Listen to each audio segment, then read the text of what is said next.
চরমোনাই কৌমিদের একটা কঠিন শিক্ষা দিলেন মাননীয় প্রধানমন্ত্রী।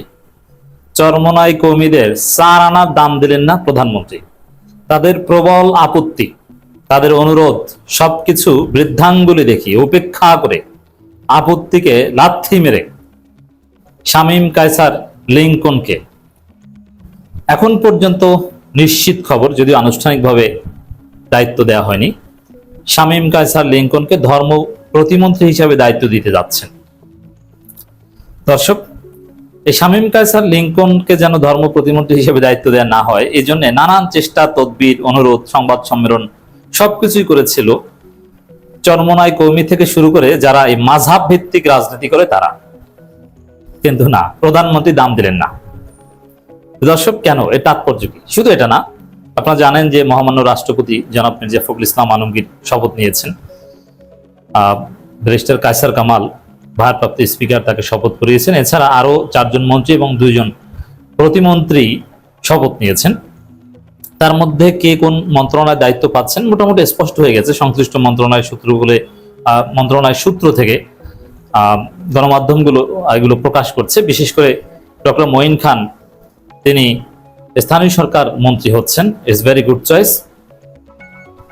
এবং শামীম কায়সার লিংকন তিনি ধর্ম প্রতিমন্ত্রী হতে যাচ্ছেন, এটা মোটামুটি নিশ্চিত। এবং আন্দালিব রহমান পার্থ তিনি তথ্যমন্ত্রী হতে যাচ্ছেন, ইটস অলসো শিওর। এখন স্বাভাবিকভাবে মন্ত্রী পরিষদে কে আসছেন, কে যাবেন, কাকে কেন মন্ত্রণালয় দেওয়া হবে, it's up to prime minister. তারপরে জনগণের একটা আগ্রহ থাকে। এবার যে মন্ত্রী পরিষদের এই নতুন মুখ বা সফল হতে যাচ্ছে কিছুটা, এখানে 2 জন ব্যক্তিকে ঘিরে মোটামুটি তোলপাড়। একটা হচ্ছে শামীম কায়সার লিংকন, আর একজন হচ্ছেন নতুন ভাবে যিনি তথ্যমন্ত্রী হতে যাচ্ছেন, ব্যারিস্টার আন্দালিব রহমান পার্থ। দর্শক, তার আগে বলে নি, আমাদের নতুন মহামান্য রাষ্ট্রপতি জনাব মির্জা ফখরুল ইসলাম আলমগীর, আমি ব্যক্তিগতভাবে একজন নাগরিক হিসাবে তাকে স্বাগত জানানো, অভিনন্দন, শুভেচ্ছা আমি কিছুই জানাচ্ছি না। আমার মনে হয় যে তিনি রাষ্ট্রপতি হিসাবে যে দায়িত্ব, সেই দায়িত্ব পালন করতে ব্যর্থ হবেন এবং তিনি ইতিহাসে অন্যান্য বিগত রাষ্ট্রপতিদের মতো ইয়াজউদ্দিন কিংবা বীর চৌধুরী কিংবা চুপ্পু এদের মতো ভিলেন হয়ে থাকার সম্ভাবনা বেশি, কারণ সামনে বিপদ আছে বাংলাদেশে, তখন রাষ্ট্রপতির ভূমিকা এটা নিয়ে ব্যাপক আলোচনা হবে। তো দর্শক, এই জন্য আমি তাকে অভিনন্দন, ধন্যবাদ দেওয়া থেকে বিরত থাকছি। জামাতের আমির তো দফায় ধন্যবাদ দিয়েছেন এবং শপথ অনুষ্ঠানও থেকেছেন, তারা দিক, আপনারা দেন, আপনারা ফেসবুকে লিখতে থাকেন অভিনন্দন মহামান্য রাষ্ট্রপতি, but I don't care for that. দর্শক, মন্ত্রী প্রতিমন্ত্রীদের নিয়ে যে নতুন দপ্তর বন্টন বা এগুলো নিয়ে আরো অনেক সমীকরণ দেখবেন। স্বরাষ্ট্রমন্ত্রী হিসেবে সম্ভবত সালাউদ্দিন আহমেদ থেকে যাচ্ছেন, বিএনপির ভারপ্রাপ্ত মহাসচিব অলরেডি রুহুল কবির রিজভী হয়েছে। তো এখানে শামীম কায়সার লিংকনকে ধর্ম প্রতিমন্ত্রী বানানোয় চরমোনাই কৌমিদের আপত্তিটা কোথায়? কেন আপত্তি? কারণ হচ্ছে শামীম কায়সার লিংকন আহলে হাদিস, মানে এদের চিন্তাটা কত উগ্রবাদী দেখেন। আহলে হাদিস মানে কতটা দৈন্যতায় আছে তারা। এদেশে যারা দাড়ি রাখে না, নামাজ পড়ে না, যারা সরাসরি ঘুষখোর, জেনাকার, একজন সরাসরি জেনাকার একজন প্রতিমন্ত্রী আছে, আপনারা জানেন, ফরহাদ সাহেব, একজন কট জেনা। তাকে নিয়েও কিন্তু হুজুরদের আপত্তি নেই, এই কৌমি চরমোনাইদের আপত্তি নেই যে জেনাকারকে বাদ দেন। প্রধানমন্ত্রীর কাছে জেনাকারের বিরুদ্ধে কোনো অভিযোগ নিয়ে যায়নি। সবগুলো কাট্টা সেকুলার, রবীন্দ্র প্রেমী, অভাব নাই। জীবনে দাড়ি উঠবে না সেই তেল দিয়েছে। দাড়ি ছোট করে রাখা এক জিনিস, আর দাড়ি উঠবেই না, মৃত্যু হবে দাড়িবিহীন অবস্থায়, এরকম তেল দেয়ালো এক প্রকার তেল আছে আর কি। এদের নিয়ে কোনো আপত্তি নেই, এদের বিরুদ্ধে টু শব্দ নেই, ভালো। কিন্তু একটা লোক অনেক বড় দাড়ি, নামাজি, সহি শুদ্ধভাবে কোরআন তেলাওয়াত করতে পারেন, আরবি ভাষার একজন পণ্ডিত, আরবি ভাষায় উচ্চতর দক্ষতা রাখেন, শামীম কায়সার লিংকন, তাকে নিয়ে আপত্তি। বুঝতে পারছেন এই কওমি চরমোনাইদের রাজনীতি কি? দেখেন, এখানে প্রধানমন্ত্রী কেন তাদেরকে ভ্যালু দিলেন না? প্রধানমন্ত্রী জানেন যে এইসব হুজুরদের বেশি প্রশ্রয় দিলে এরা মাথায় উঠবে। অলরেডি প্রধানমন্ত্রী হেফাজতকে একটু বেশি গুরুত্ব দিয়েছেন, যার ফলে তার প্রধানমন্ত্রীকে বিপদে ফেলার একটা উপক্রম। এই যে বিভিন্ন জায়গায় মব শুরু করেছে, আপনারা দেখেছেন যে কিশোরগঞ্জে এই কওমি হুজুরদের আপত্তির মুখে কনসার্ট বন্ধ। এটা প্রধানমন্ত্রীর জন্য খুবই একটা বিব্রতকর পরিস্থিতি। হেফাজতের আমিরের সাথে সাক্ষাতের ফল, অতি গুরুত্ব দিতে গেলে তারা এভাবে মাথায় উঠবে। এই যে অতি গুরুত্ব দিয়েছেন, যার ফলে এখন তারা কাদিয়ানীদের অমুসলিম ঘোষণা করার মতো অযৌক্তিক দাবি করছে, হিজবুত তাওহীদকে নিষিদ্ধ করার মতো অযৌক্তিক দাবি করছে। অবশ্যই কাদিয়ানীরা অমুসলিম, বাট এটা রাষ্ট্রের ঘোষণা করার বিষয় না। আর কাদিয়ানীদের অমুসলিম ঘোষণা করার যে উসুল, ওই উসুলে তো জামাত শিবির অমুসলিম। এই ধরনের উদ্ভট দাবি তারা নিয়ে আসে, এটা প্রধানমন্ত্রীর জন্য বিব্রতকর। এমনিতেই জাতিসংঘ বলছে বাংলাদেশে আল কায়দা আছে, আবার ভারতের মিডিয়াগুলোতে বলছে বাংলাদেশে 6টা জঙ্গিদের ঘাঁটি আছে।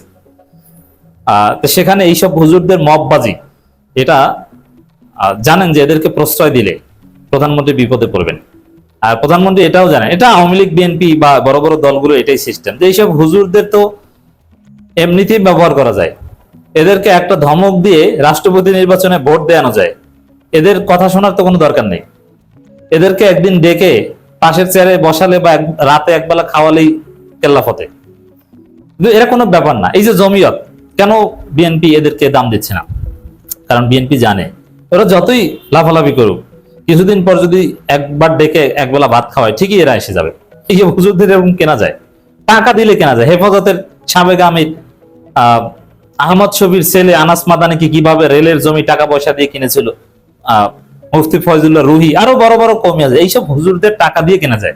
আপনার 1000 কোটি টাকা থাকলে এদের সব আপনার পকেটে থাকবে।